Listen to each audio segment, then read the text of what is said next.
I'm Ash Pringle from Brisbane City SES. During storm season, one of the ways we protect homes from flood and stormwater is with these. Sandbags. When used properly, sandbags can dramatically reduce and minimise flood and stormwater damage to homes. But today, I'm going to show you how you can use sandbags at your place if summer storms or floods threaten your home.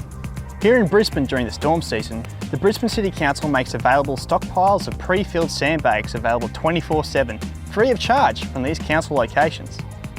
We can use sandbags in a few different situations.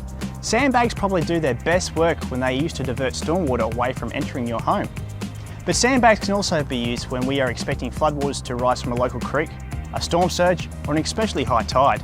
But before we start, it is important to understand a few things about sandbags. First, they are not actually waterproof themselves. To keep water out, they need to be used together with plastic sheeting or a tarp of some kind. Second, sandbags are very heavy, especially when they are wet.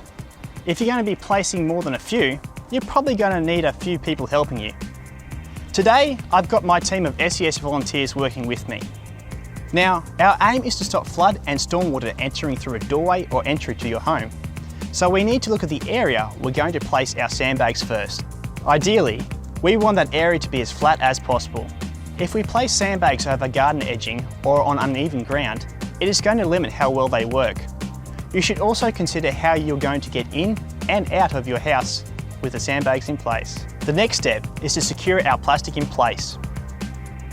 The first row of sandbags will hold that plastic down and stop it from moving. Sandbags should only ever be half filled because we need to be able to mould them into shape. The easiest way is with your boot. It flattens out the sandbag and closes the gap between them. Notice too how on the first row, the top of the bag is tucked under itself. One row of sandbags usually stands about half a foot or 10 centimetres tall. This may be all you need, but if not, another layer can be added.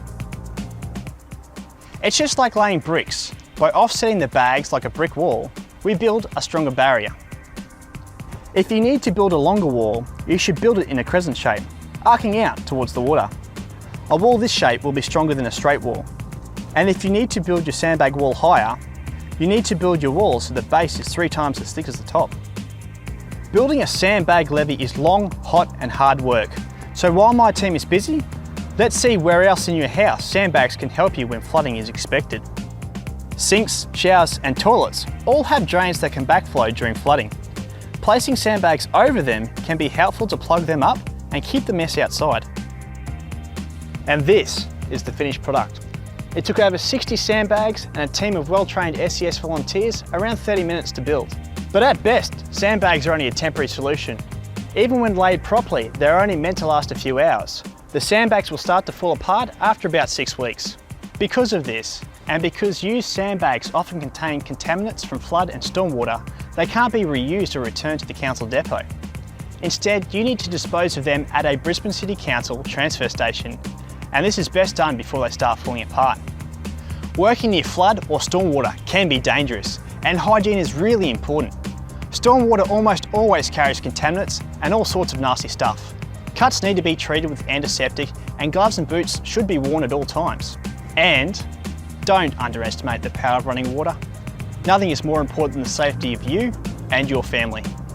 For more information on how to prepare for severe weather this summer, visit Brisbane City Council's website or call Council on 07 3403 8888.